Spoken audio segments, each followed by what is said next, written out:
guys, as you know, we're approaching 2 o'clock here, so we are going to have the team from Umbria on, and woo, they're there. Guys, looks like you got haircuts too. How are we doing today? Yeah, we're looking fresh today, so that's improved the brain power with development. Got to keep them similar, though. You know, being twins, we have to keep that twin power Exactly. going. Guys, can you just give us a quick kind of introduction about who you are and what Umbria.network is? Sure. We are both developers on Umbria.network. And what Umbria is a ecosystem of DeFi innovation, I guess you could say. So the main problems with all of the DeFi stuff we think at the moment is the cost and ease of use. There's a lot of people that want to get in on the space but are finding it too difficult. And then there's a lot of people who just can't afford the Ethereum gas prices. So as a team, we're trying to get rid of those barriers to entry. So what we've done is we've released an exchange on Polygon, which is very similar to Uniswap, very similar to SushiSwap, but a fractional fee for swapping and way faster to initiate a swap. Instead of it taking minutes, it takes just a fraction of a second for the blockchain stuff to happen, and it's way cheaper, like we said. So what Umbria is doing at the moment is we're developing a bridge where you can move crypto assets securely from one cryptocurrency network to another cryptocurrency network for very, very cheap and very quick, and it's super easy as well. So that's going to be coming out in the next few weeks. That's called the Umbria Nani Bridge. There's a lot of really awesome projects and things going on different blockchains, but none of these blockchains are really very good at talking to each other. And you might want to use something on Binance Smart Chain. And then once you've done something on Binance Smart Chain, you might want to go over to Ethereum and do something else. But right now, there really isn't a very quick and cheap way of doing that. So the Nani bridge that we're building at the moment is going to facilitate people to be able to move their ERC20 tokens or any Ethereum-based tokens, any EVM-compatible tokens on any of these chains like Binance Smart Chain, on Ethereum, on Polygon, and they're going to be able to move these around really quickly and really easily. So when we're talking about like DeFi and some other stuff, one of the cool things with you guys is, you don't have to sign up for an exchange or do anything else. It's all, you just kind of go to, the Umbria bridge and you just kind of enter it. And it's almost in a way kind of like what we're seeing potentially down the road here with Polygon, where it's kind of cross-chain operational. And for this Narni bridge, you guys had Umbria and ETH and then Umbria and Polygon or Matic. Is there going to be more pairs of that in the future? Or are those going to kind of be like the two just for right now? So when you have a decentralized exchange, the main thing that you need on that decentralized exchange for it to function seamlessly and properly is a large amount of liquidity. You have to kind of think outside the box on new and innovative ways of getting liquidity. Because back in the day, when all this was blowing up, people would just make an exchange, make a funny meme, and people would come flocking. But now you really have to be clever with what you're doing. You have to prove that you have innovation, and that's when people are going to come. So because we're going to have this bridge that allows people to, with basically one press of a button, potentially move all of their assets from the Ethereum blockchain or the Binance Smart Chain into the Umbria protocol, that gives us a massive advantage over any of these other exchanges where that process would actually be very difficult. And the thing with the Nani bridge is that it can be used as a platform for any other innovation on top. So let's say we want to enable people to migrate their liquidity from Uniswap on Ethereum to Umbria on Polygon. Well, we can use the bridge to do that, and it'll still be as easy as just a couple clicks with a mouse, rather than a huge steep learning curve for doing something like that manually. Neil Laverne is asking, what does the time frame look like for the Narni bridge to be available? We're hoping for the Nani bridge to be live in 2.5 weeks. All the functionality has already been built at a protocol level. So it's now just a matter of us testing it, retesting it, triple testing it, and then when it's ready, we'll release it. There are really two different sides to the bridge that the users could be interested in. The first thing is the actual moving of assets between chains. But there's another side to it, which is sort of an earner for people who want to stake their tokens and earn some APY like they would be used to in farming. We're thinking that with this bridge, the most likely asset that people are going to be wanting to move at any particular time is going to be a stablecoin. And so in traditional like farms and things like that, when you stake your stablecoins, you get a very low APY because the risk is very low.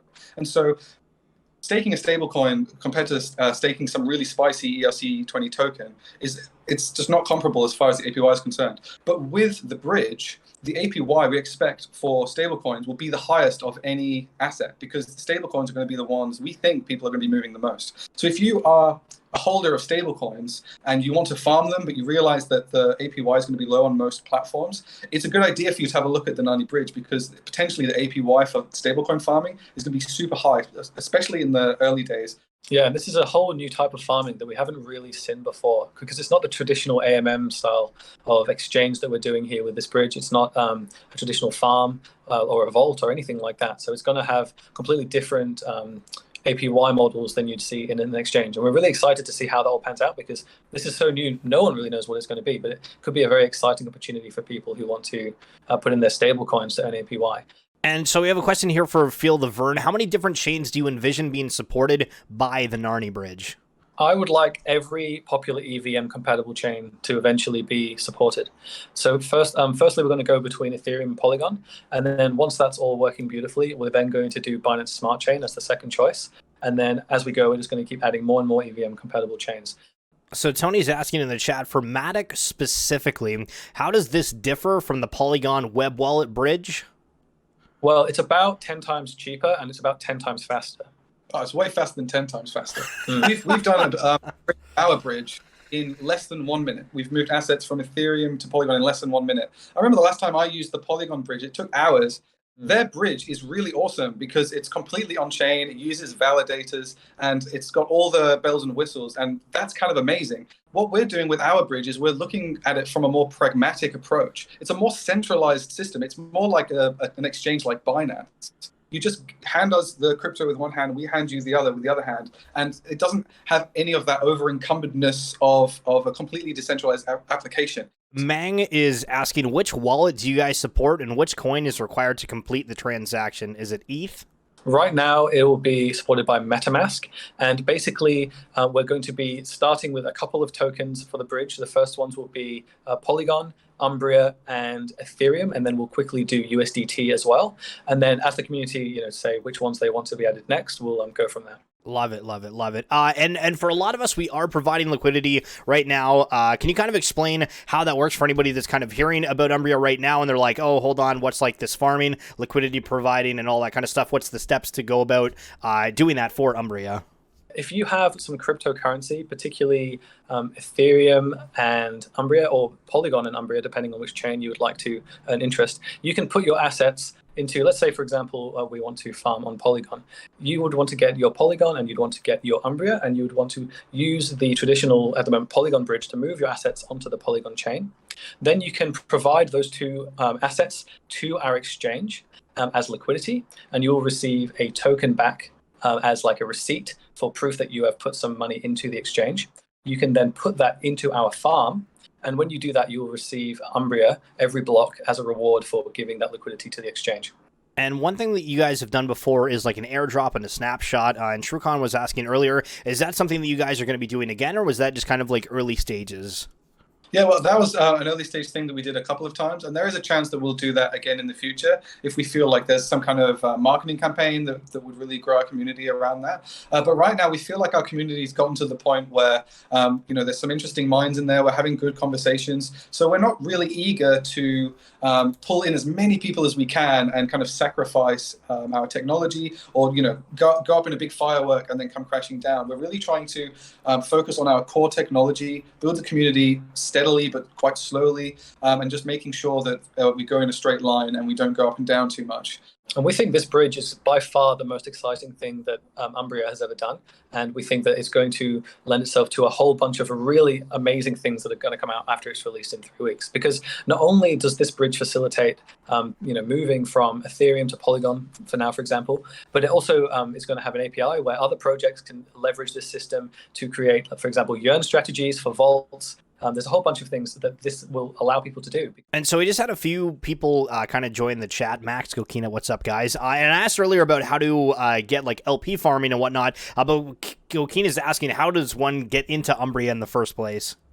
So if you want to get some Umbria, you can go to our website and click the Uniswap link that's at the top of the page and buy some Umbria there. It's quite complicated. There are links everywhere, and if you need any help, we'll be in the Discord to explain it. When you explain it, it becomes apparent like how complicated it is. So it's the cryptocurrency community is a very smart bunch, and they've all been, managing to farm pretty well. But if you need any help, don't worry about that, because we all needed help in the beginning. So I'll be there in the Discord to help anyone who wants to start farming. Just regarding some of like the tokenomics and whatnot, can you talk a little bit about kind of the like supply of Umbria and kind of like how that works? Because, you know, Bitcoin, the whole thing is, oh, there's only like X amount of them, yada, yada, yada. And just for kind of like a beginner standpoint of people hearing Umbria for the first time, how you guys, you know, chose about like the tokenomics and the kind of whole idea for Umbria.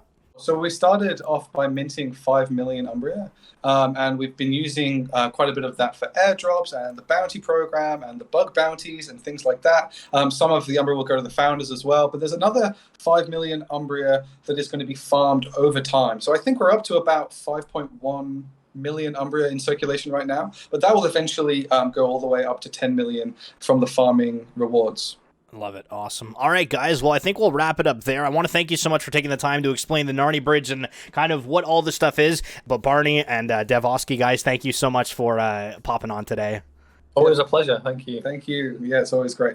All right. Talk to you soon.